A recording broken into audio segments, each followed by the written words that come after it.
avec 16,89% des voix, 3000 voix derrière vous, Blaise Missler. Alors, il y en a un qui est content, dans tous les cas, c'est Emmanuel Macron, parce que quel que soit le député de Cherbourg dimanche prochain, il ou elle soutiendra Emmanuel Macron, puisque vous vous réclamez tous les deux de sa majorité. Tout l'intérêt de ce débat, justement, sera de clarifier celui ou celle qui incarne sans doute le plus les valeurs et le programme du président Macron. Puisque on attend toujours Sonia Crimi, Blaise Missler, on va commencer avec vous. Je vais commencer par vous demander de vous présenter, de nous dire qui vous êtes, d'où vous venez, quel est votre profil, puisque vous êtes relativement inconnu dans le monde politique. Merci. Je voudrais tout d'abord remercier les électrices et les électeurs de cette circonscription qui m'ont placé largement en tête à l'occasion de ce premier tour.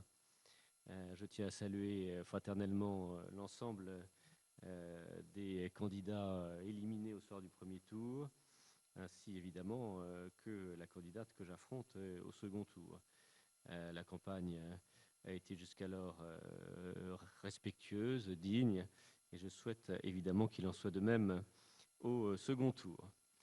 Alors pour vous répondre sur mon pédigré, je suis âgé de 44 ans, marié, père de 3 enfants, une fille et 2 garçons, 17, 15 et 7 ans.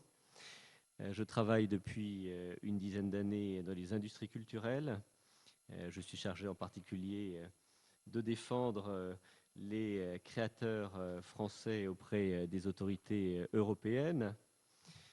J'ai commencé ma vie professionnelle en servant pendant 10 ans l'État au ministère de l'Agriculture, au ministère de l'Économie et à Matignon. J'ai par ailleurs été conseiller municipal de Cherbourg pendant 7 ans, de 2001 à 2008.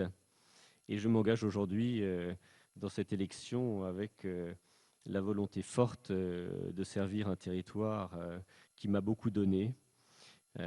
Cette élection législative, c'est un peu le combat de ma vie, car je souhaite de toutes mes forces Tant que ça, le combat de votre demain vie. pouvoir me rendre utile à mes concitoyennes et mes concitoyens du Nord-Cotentin.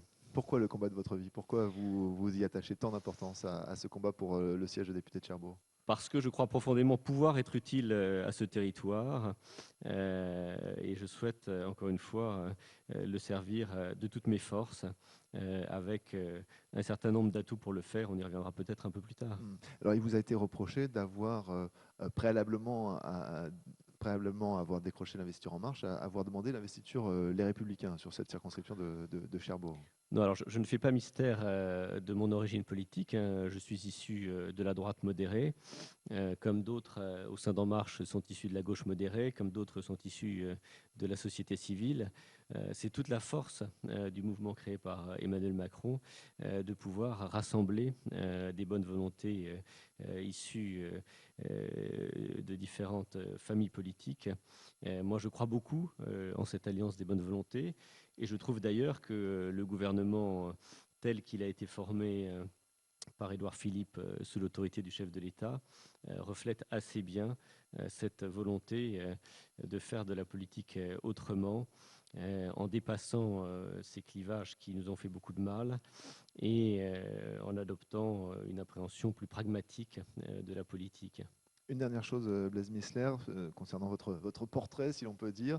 Bernard Cazeneuve, ancien député de Cherbourg, aimait à dire qu'il aimait, qu'il était viscéralement attaché au Cotentin et à Cherbourg. Vous, qu'est-ce que vous aimez à Cherbourg? Quelles sont vos racines? Qu'est-ce qui vous motive à vous battre? Voilà, je vous interroge plus sur le levier intime. Voilà, humainement, Bien qu'est-ce qui sûr. vous rattache à ce territoire? Ben, je suis profondément attaché à ce territoire. J'y ai des racines familiales. Je l'ai toujours connu depuis tout petit. Et en même temps, j'ai le sentiment que c'est un territoire qui souffre d'un certain nombre de carences. Et c'est tout l'enjeu pour le député de cette circonscription, de s'efforcer d'être utile en répondant à ces carences, en répondant aux interrogations de nos concitoyennes et de nos concitoyens qu'on a beaucoup entendu au cours de la campagne. Et c'est vrai que c'est cette campagne qui a été courte mais intense me laisse entrevoir une feuille de route assez dense pour le futur député de cette circonscription. On va marquer une courte pause sur CFM puisqu'on attend toujours Sonia Crimi. Ça tombe bien, c'est le moment de la pause publicitaire.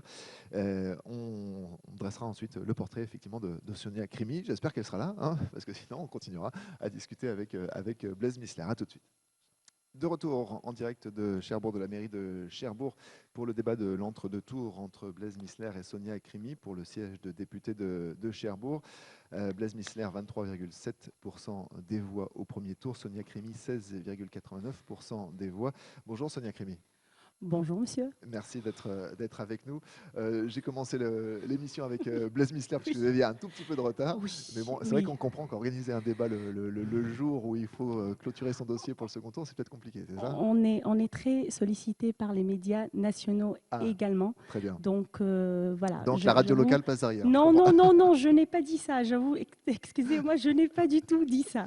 J'ai juste dit voilà, on est très sollicité effectivement. Il y a quelques voilà, vous savez, on n'a jamais fait politique avant. On apprend en marchant. Eh bien, écoutez, c'est très bien. Voilà. Et vous n'êtes pas en retard sur le temps de parole parce que c'est maintenant à vous de vous Super. présenter. J'ai demandé à Blaise Missler de se présenter, de dire qui il était, puisqu'il était relativement inconnu dans le monde politique. Vous êtes totalement inconnu, vous arrivez. Hein. Oui.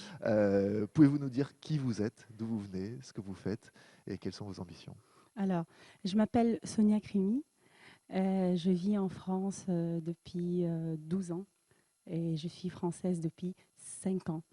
J'insiste sur ce point-là pour vous dire que parfois je me sens française beaucoup plus que des personnes qui sont nées en France. Et je me suis dit, il y a un certain moment, il y a un problème. On a un problème aujourd'hui. Il y a une fracture. Voilà. Je ne vais pas revenir sur ça. On aura le temps, je pense, de détailler tout cela. Donc, je ne suis pas du tout politico-politicienne, comme vous l'avez remarqué. Je sors de nulle part. Je suis une citoyenne comme vous et moi. Je ne me suis pas intéressée à la politique avant parce qu'on m'a toujours dit il faut laisser tomber. De toute façon, loin de moi de dire ils sont tous pourris.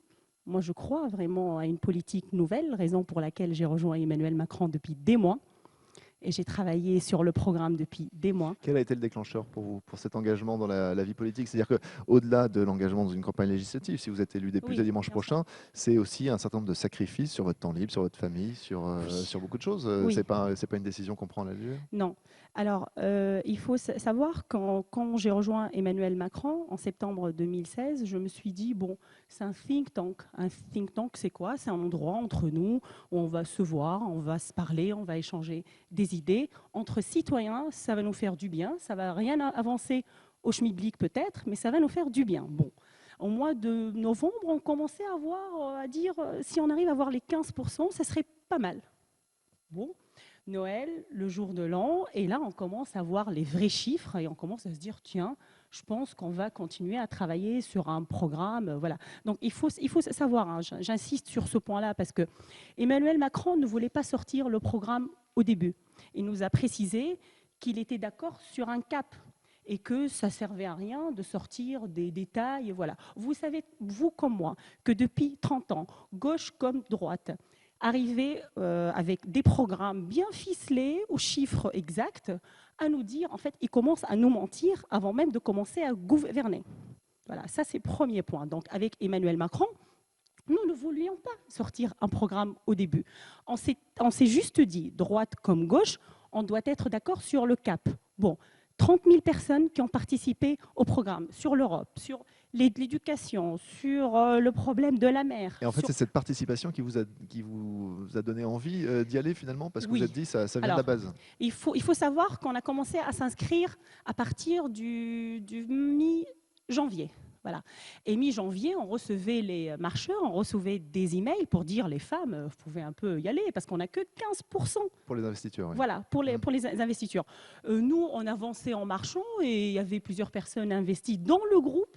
Voilà, investis qui ont présenté leur demande de candidature et d'investiture. Bon, et c'est ce groupe actif qui m'a poussé à un certain moment à déposer ma candidature. Juste Voilà. une chose, Sonia Crimi, pour conclure sur votre portrait, il nous reste 1 minute avant de passer au débat. Quel est votre profil professionnel? Alors, il faut savoir, j'ai fait 2 masters, un premier en commerce international et un deuxième en stratégie d'entreprise. J'ai fait un doctorat par la suite en sciences de gestion. J'ai enseigné à l'université pendant 6 ans dans les universités françaises avant de rejoindre, comme une autre personne, de quitter le public pour rejoindre le privé depuis 5 ans. Donc, depuis 4 ans, je travaille avec toutes les entreprises du Nord Cotentin. Donc, vous pouvez poser la question à tous les entreprises comme, voilà, comme les grands donneurs d'ordre, comme les petits aussi, excusez-moi du mot petit, c'est petit en nombre et pas en valeur. Et ils me connaissent tous. Voilà. Une toute dernière chose, c'est la dernière question que j'ai posée à Blaise Missler, je vous la pose aussi. Oui. Votre histoire d'amour avec le Cotentin, comment se tisse-t-elle, comment s'écrit-elle? Je vous ai dit, je ne suis pas née en France. Oui, mais ça n'empêche pas d'avoir une histoire d'amour avec Mais le j'ai Cotentin. dégagé, mais je vais vous dire, je suis doublement amoureuse du Cotentin. Un, parce que j'y ai trouvé mon chéri. Ah, Voilà. une bonne nouvelle. Bon, ça c'est... Et 2, parce que demain, je serai élue de la plus belle circonscription en France. On est entouré par la mer. Moi, quand je suis arrivée ici, toutes les personnes m'ont dit « Mais attends, mais il faut que tu viennes à Jobourg, il faut que tu viennes à ceci, il faut que tu viennes à Barfleur avec son ambiance Saint-Valahougue, avec son ambiance parisienne un peu. Vous avez Saint-Pierre-Église, et on ne parle pas assez de l'abbé Saint-Pierre, je trouve, alors que c'est une personnalité. Je tiens à parler de l'abbé Saint-Pierre souvent parce qu'on parle souvent d'Alexis de Tocqueville ici et on ne parle pas assez de l'abbé de Saint-Pierre, alors qu'il est l'initiateur du traité de paix en Europe et surtout une cause qui me tient à cœur, c'est l'égalité femmes-hommes à son époque. Donc je tiens à saluer tous les habitants de Saint-Pierre-Église. Merci Sonia Crimi. Premier sujet, le renouvellement. Ça a été le pivot du succès d'Emmanuel Macron au premier tour de l'élection présidentielle. Le renouvellement, c'est ce qui a certainement appelé un certain nombre d'électeurs à voter pour Emmanuel Macron lors de cette élection présidentielle et à porter un certain nombre de candidats au second tour de cette élection législative. Alors, vous vous réclamez tous les deux du renouvellement. La question que je vais vous poser est très simple. Le renouvellement, pourquoi voter pour vous plutôt que pour votre adversaire sur cet angle-là, Blaise Missler? Alors, je ne vais pas... Blaise Missler. Alors, ok. Monsieur Missler, je vous laisse la parole. Merci. Nous arrivons au terme d'une campagne courte mais intense, une campagne que nous avons voulu placer sous le signe du dialogue et de la proximité. J'ai pour ma part beaucoup retiré des échanges que nous avons eus avec des chefs d'entreprise petites et grandes, des salariés, des demandeurs d'emploi, des retraités, des commerçants, des agriculteurs, des pêcheurs. J'ai entendu les interrogations sur le pouvoir d'achat, sur l'accès aux soins ou à l'éducation, et plus généralement sur les perspectives qui s'ouvrent à notre presqu'île. Partout, nous avons ressenti, et je crois que c'est un point que nous pouvons partager avec Sonia, une volonté forte de donner au président de la République les moyens d'agir. L'enjeu qui nous attend dimanche prochain est double. Il s'agit tout d'abord de faire preuve de cohérence en donnant au président de la République une majorité pour agir. Puisque c'est vrai que faire au moment de l'élection présidentielle le choix du renouveau, puis au moment des élections législatives le choix de l'immobilisme n'aurait aucun sens. Alors justement, pourquoi vous plutôt que Sonia Crimi, puisque vous dites tous les deux que vous êtes le renouveau? Le second enjeu, il s'agit de choisir un député qui sera utile à notre circonscription. Beaucoup d'électeurs de cette circonscription me connaissent déjà et savent que je me bats depuis de longues années pour ce territoire, depuis ma première élection comme conseiller municipal de Cherbourg en 2001. On connaît mon sérieux, certains diront peut-être mon austérité, mais enfin je rappelle qu'il s'agit d'élire le député qui succédera à Bernard Cazeneuve, pas de choisir le délégué de classe. Ça veut donc dire qu'en termes d'austérité, vous serez dans la continuité de Bernard Cazeneuve. C'est ça que vous sous-entendez? J'essaierai de faire aussi bien en la matière. On connaît mon aptitude à défendre des dossiers avec force, au même titre que ma capacité d'écoute et de dialogue. ma double expérience professionnelle publique-privée, les années que j'ai passées au ministère de l'Agriculture, au ministère de l'Économie, à Matignon, ma connaissance des acteurs, des rouages, font que je serai un député immédiatement opérationnel. Je dispose de la confiance d'Emmanuel Macron qui m'a choisi pour le représenter dans cette circonscription. Mon parcours professionnel m'a conduit à travailler avec Édouard Philippe, aujourd'hui Premier ministre, avec Sylvie Goulard, en charge de la Défense, avec Bruno Le Maire, en charge notamment de l'industrie. Ils me connaissent, ils me font confiance. Ils savent que le Nord-Cotentin doit être représenté par un élu qui a l'expérience, les connaissances et la capacité de le défendre à tous les niveaux. Cette confiance sera, je crois, un atout considérable pour défendre l'industrie navale et nucléaire, l'agriculture et la pêche, les énergies marines renouvelables et plus généralement tous les dossiers structurants pour notre territoire. Alors merci Blaise Messler. Bref, ma conviction Oui. est que je suis le candidat le mieux placé pour servir efficacement cette circonscription et nos compatriotes du Nord-Cotentin peuvent compter sur moi pour le faire avec énergie et avec cœur. L'expérience mise en avant par Blaise Messler. Sonia Crimi. Alors, je ne vais pas lire, donc je vais vous dire ce que j'ai directement sur le cœur. D'accord ? Je n'ai aucune note, j'ai quelques notes bien évidemment, mais je vais pas lire le même discours que vous entendez depuis 30 ans. Vous entendez des gens qui parlent très bien, mais les Français ne veulent plus écouter, mais ils veulent être écoutés. Raison pour laquelle aujourd'hui on voit la montée des extrêmes. La montée des extrêmes parce qu'on n'a plus des personnes, entre guillemets, des citoyens normaux, qui ne sont pas dans les rouages de Sciences Po ou de... Je n'ai rien, hein, je n'ai rien contre Sciences Po, l'ENA, voilà. Mais je pense que l'exercice démocratique demande aussi des gens du terrain. Bon, je ne vais pas revenir sur que je respecte monsieur Blaise, je ne vais pas revenir sur son passé politique pour parler du renouvellement. Je vais laisser ses anciens amis de tous bords en parler. Moi, je ne parle pas. Je vais continuer à faire une campagne bienveillante comme je l'ai fait pour Emmanuel Macron depuis des mois. Et je vais parler de moi. D'accord ? Donc, le renouveau face à mon challenger aujourd'hui, j'incarne ce renouveau-là. Vous savez très bien, je ne me suis présentée à aucune élection avant. Ça ne vous rappelle pas un président de la République, ça ? Je ne me suis présentée à aucune élection. Aucune. Ah non, non, j'ai fait l'élection du Crous quand j'étais étudiante. Voilà, c'est voilà. Bon, mais réellement, donc soyons un peu sérieux là. Je n'ai, voilà, même on va parler de inexpérience. Non, je ne vois pas pourquoi nous, citoyens, nous, les gens normaux de la vie de tous les jours, qu'on sait ce que ça veut dire. Avoir des fins de mois difficiles, on sait ce que moi je vois autour de moi. Je n'ai pas besoin de faire les rouages de tous les ministères, d'être la déléguée de je ne sais pas qui, d'être sur la liste, voilà, et de changer tous les deux secondes de position politique pour pouvoir arriver. Moi, je suis en marche, je ne suis pas là pour arriver, et je suis en marche depuis le début. Mon parcours professionnel, mon histoire privée aussi, parce qu'il s'agit aussi d'élire un député. Alors, peut-être que je ne suis pas la candidate officielle soutenue par Emmanuel Macron, mais moi, je soutiens réellement Emmanuel Macron. Et je suis soutenue par la majorité des marcheurs qui ont fait la même campagne. Les mêmes marcheurs qui ont fait la campagne d'Emmanuel Macron, c'est les mêmes qui font ma campagne aujourd'hui. Donc, j'ai cette légitimité du terrain. Et c'est moi le renouveau en politique. Et qu'on arrête de nous dire, vous êtes pas, ça veut dire quoi ? Qu'on a 2-3 personnes des personnes qui ont fait des grosses écoles qui sont super et parfaits, et nous, le peuple, on est nul, on ne peut pas aller. Non, on n'est pas nul, on a un autre mot à dire.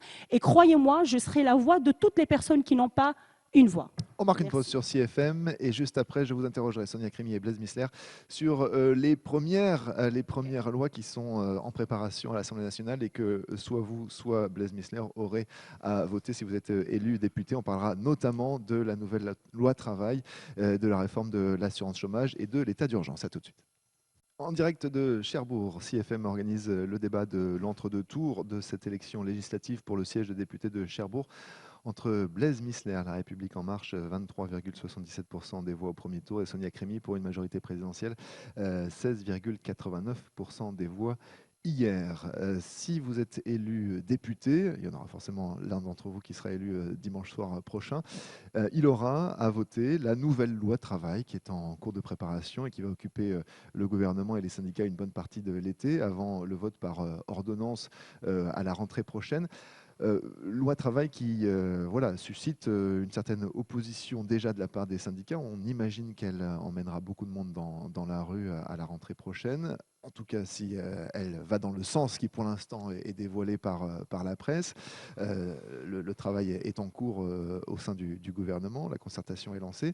L'un des points de cette loi travail, c'est notamment de faire en sorte que les accords d'entreprise priment sur le code du travail, ce qui est une nouveauté, une révolution en la matière. Ces accords d'entreprise pourraient fixer la durée du travail, le temps de travail, donc qui pourrait dépasser 35 heures, pourraient fixer les causes de rupture d'un CDI, les indemnités. Sujet connexe, les questions de baisse d'impôts sur les entreprises promises par Emmanuel Macron également durant sa campagne, baisse des charges sociales sur les bas salaires, baisse de l'impôt sur les sociétés à 25% à l'horizon 2020. Alors, sur ces sujets sensibles, et en particulier sur la nouvelle loi travail, comment vous positionnerez-vous? Voterez-vous le doigt sur la couture du pantalon ou ferez-vous entendre une différence? Sonia Crimi, on va commencer avec vous. Alors, bien évidemment, j'ai participé à la construction de ce programme. Il s'agit aujourd'hui un peu pas très correct de moi de vous dire bah non, je ne suis plus d'accord avec moi-même. Donc, je n'irai pas dire jusqu'à voter ouvertement comme ça. Vous l'avez dit, on est en concertation. Comme on l'a fait pour bâtir le programme, on continuera à le faire. Rien n'est fixé. Rien n'est fixé aujourd'hui. Je travaillerai une fois élu avec le territoire ici pour voir les remontées. Donc, comme je l'ai fait, hein, j'ai rencontré beaucoup de syndicats et d'ailleurs que je remercie beaucoup et je vais continuer à rencontrer on a dû vous en parler syndicats. déjà de Oui, ces points-là. Qu'est-ce qu'ils vous oui, disent et vous, oui, qu'est-ce que vous leur oui. répondez? Oui, je voterai la dérogation possible aux 35 heures dans les entreprises. Je discuterai avec vous et je vais même vous répondre que depuis des années, on demande aux citoyens de leur donner la main et aujourd'hui, quand on leur donne la main, ils disent « ah ben non, on n'en veut plus ». Alors, à un certain moment, il ne faut plus être schizophrène, il faut dire réellement les choses. Aujourd'hui, on donne la main. Comme on donne la main à plusieurs choses aussi, et vous allez le voir sur le recrutement des enseignants, par exemple. On ne va pas imposer, mais on va laisser la main à un directeur du lycée ou un directeur d'école à dire réellement quel prof je dois prendre. Oui, mais on vous répondra que sur les accords d'entreprise, il y a un rapport de force qui peut s'engager entre le Pourquoi patronat et les salariés, et que souvent c'est le patronat qui gagne ce rapport de force. Je vais vous donner plein d'entreprises aujourd'hui qui sont dans le Cotentin où ça se passe très bien. Ça se passe très bien quand le patron parle avec les salariés. C'est cette opposition stérile. Moi, vraiment, je vous le dis les yeux dans les yeux, je n'ai pas de compte en Suisse. Je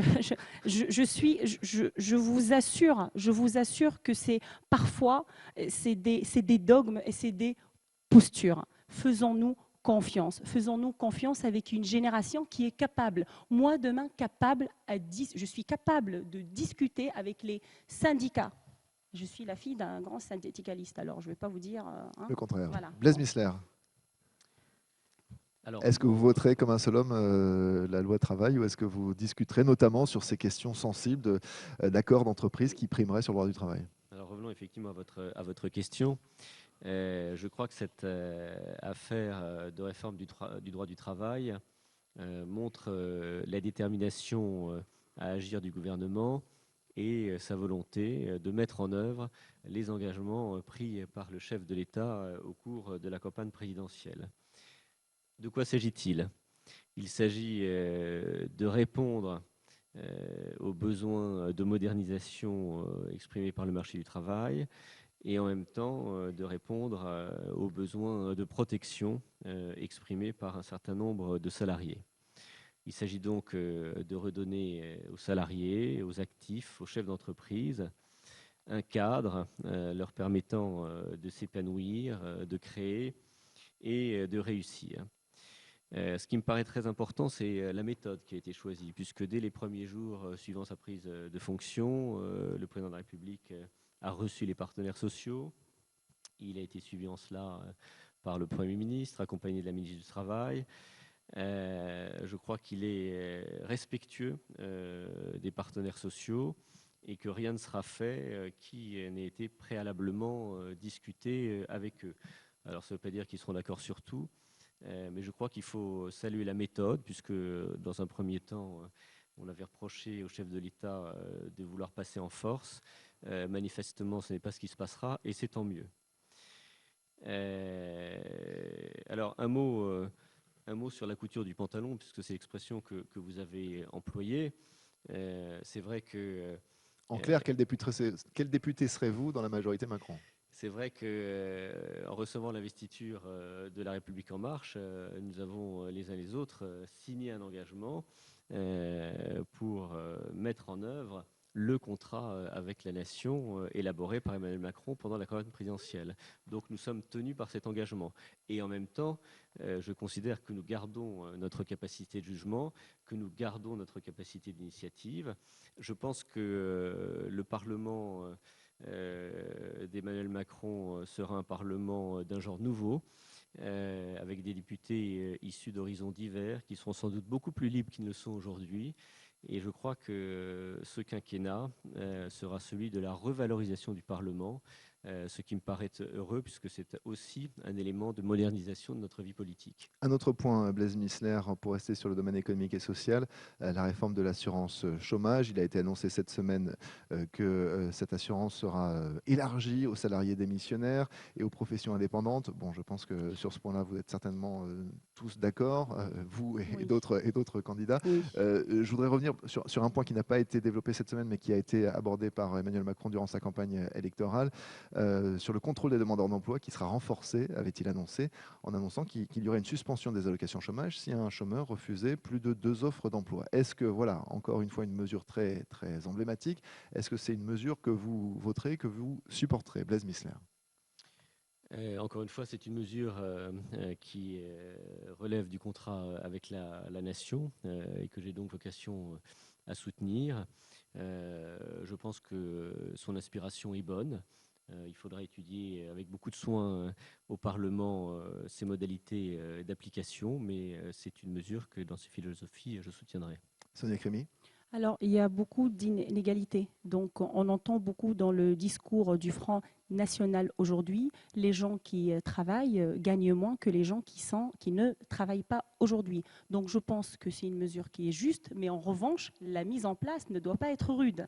On doit prendre en compte toutes les difficultés que les personnes ont pour trouver un emploi. Donc oui, pour suspendre au bout de 2 ou 3 offres, mais il ne faut pas que quand j'habite, je ne sais pas, quand j'habite dans le sud, qu'on m'offre un travail, je ne sais pas où, et à 300 km de chez moi, voilà. Il faut que le travail soit adapté à la personne. Donc on protège, c'est ce qu'on fait avec Emmanuel Macron, et après on libère.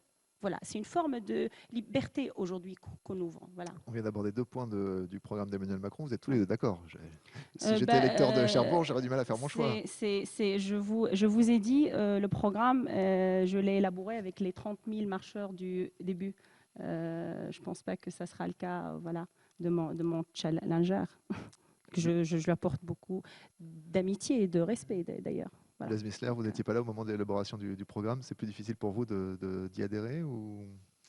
Oh, j'ai lu un certain nombre de choses circuler cette semaine qui, hélas, sont mensongères, mais je ne souhaite pas m'attarder sur elles afin de ne pas dégrader le niveau de ce débat. Bien, un dernier point avant d'aborder le dernier tournant de cette émission qui sera le moment de vos conclusions. C'est la question de l'état d'urgence. Nous vivons en France avec le risque terroriste maintenant depuis plusieurs mois, depuis plusieurs années maintenant, peut-on dire.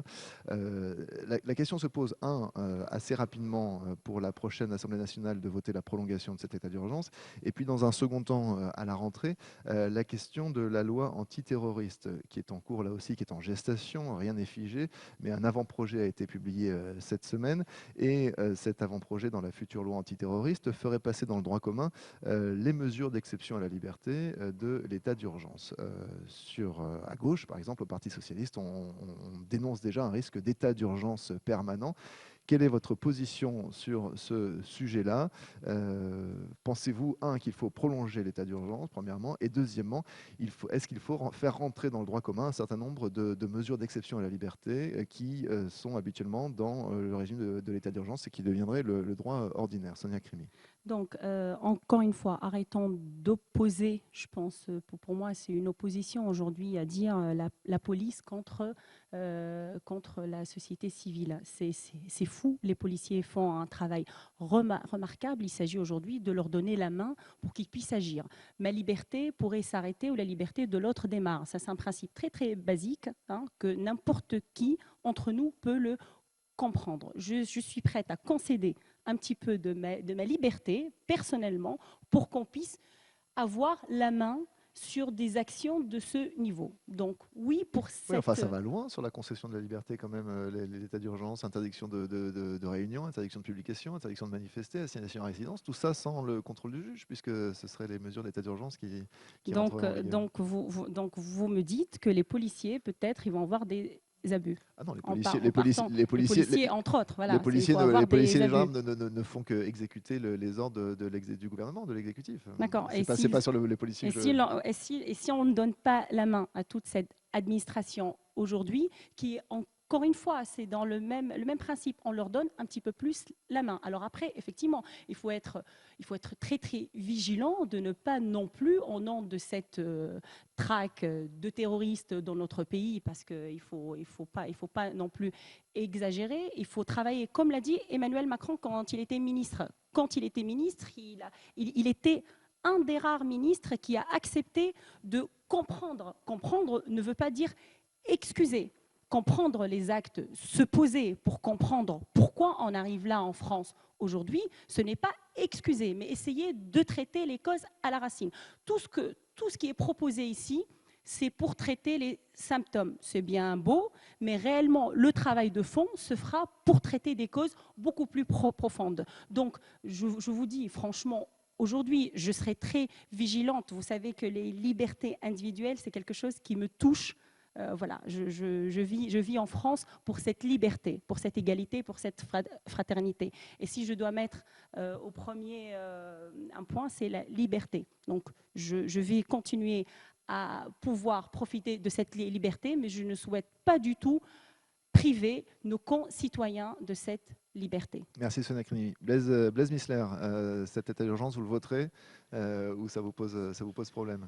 Non, mais sur ce sujet, les choses sont assez simples. L'idée qui a été énoncée par le Premier ministre cette semaine, c'est que l'état d'urgence ne peut pas être un état permanent. Donc il y a un certain nombre de mesures qui aujourd'hui relèvent de l'état d'urgence, qui doivent regagner le droit commun pour pouvoir être appliquées en permanence dans un contexte de menaces terroristes fortes. Et puis, il y a d'autres mesures qui doivent relever strictement de l'état d'urgence, mais lequel doit rester exceptionnel. Mais c'est bien le problème, justement, que dénoncent les opposants, cette comment dire, banalisation dans le droit commun de certaines mesures d'état d'urgence. Oui, je crois que je suis, comme Sonia, particulièrement attaché aux libertés individuelles. Et en même temps, il faut savoir prendre acte du contexte particulier dans lequel on vit et se doter d'un arsenal juridique qui permette d'y répondre. Donc, sur ce point-là, vous êtes tous les deux sur la même longueur d'onde.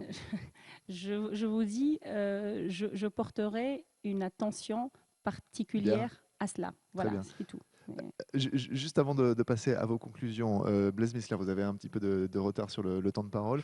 On sait que chaque député, je vais schématiser, je vais faire un peu simpliste, mais à son dada, c'est-à-dire qu'il a des sujets particuliers sur lesquels il aime bien travailler. Blaise Missler, si vous êtes élu député de Cherbourg, sur quel sujet en particulier souhaiteriez-vous travailler à l'Assemblée nationale? Moi, les échanges que j'ai pu avoir au cours des dernières semaines m'ont conforté dans l'idée que le député de cette circonscription devait avoir pour priorité absolue le développement économique de notre territoire.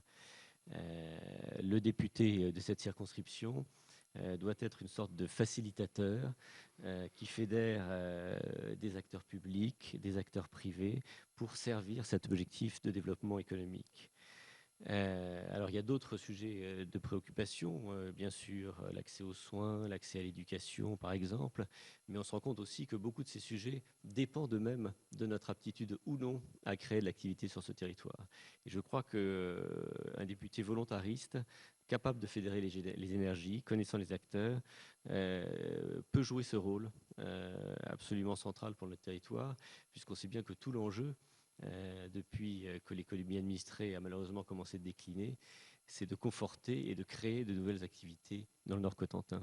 On marque une pause sur CFM et juste après, ce sera la dernière ligne droite de ce débat entre Sonia Crimi et Blaise Missler avec le moment des conclusions. À tout de suite. CFM en direct de Cherbourg pour le débat de l'entre-deux tours dans la 4e circonscription de la Manche pour le siège de député de Cherbourg, face à face Sonia Crimi pour une majorité présidentielle, candidate macroniste dissidente, 16,89% des voix au premier tour.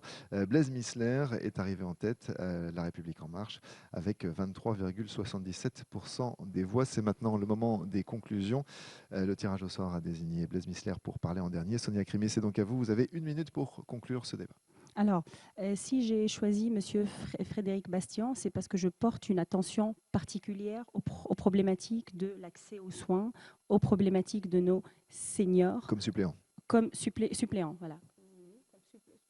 Comme suppléant, pour montrer aussi mon attachement. Moi, j'avais le volet économique réellement, et je ne vais pas revenir sur mon parcours et ma connaissance réelle des industries du coin.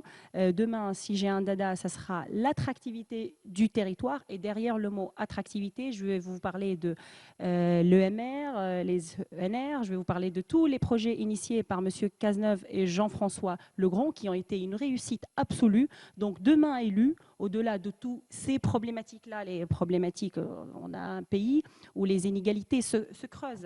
Vous avez par exemple, depuis 4 ans, depuis le 1er avril 2013, on n'a pas augmenté les retraites. On augmente une retraite, ce qui est une insulte. On a fait une revalorisation à 0,1 en 2015. Je finis par dire, je suis la seule candidate du renouvellement des pratiques politiques en France. Je suis la seule qui a la compétence des citoyens. Merci Sonia Crimi. Blaise Missler. Pour ma part, je voudrais nous rendre la fierté d'appartenir à ce Nord-Cotentin, qui est un territoire magnifique, trop souvent décrié, hélas. En tant que candidat soutenu par Emmanuel Macron, j'aurai à cœur de le défendre avec toute mon énergie, de défendre sa jeunesse, de défendre ses emplois futurs, de défendre ses filières d'excellence, l'agriculture, la pêche, le nucléaire, les constructions navales, les énergies renouvelables, le port. Je souhaiterais former autour de moi une équipe soudée, avec tous ceux qui auront à cœur de défendre ces dossiers sans esprit partisan, comme je l'ai toujours fait dans le courant de ma vie professionnelle, avec comme seule obsession l'avenir du Nord-Cotentin. Et c'est tout l'esprit de la démarche dans laquelle j'engage ce second tour avec espoir et enthousiasme. Merci Blaise Missler. Vous retrouvez ce débat Merci. en vidéo sur la page Facebook de la radio CFM. Je vous donne rendez-vous pour le prochain débat. Ce sera dans la première circonscription de la Manche, entre Philippe Gosselin, candidat Les Républicains, et Benoît Noué, candidate La République En Marche. Ce sera mercredi entre 12h et 13h en direct de la mairie de Saint-Lô et en public. C'est ouvert à tous. Il est 13h sur CFM. Place aux infos. Bonjour.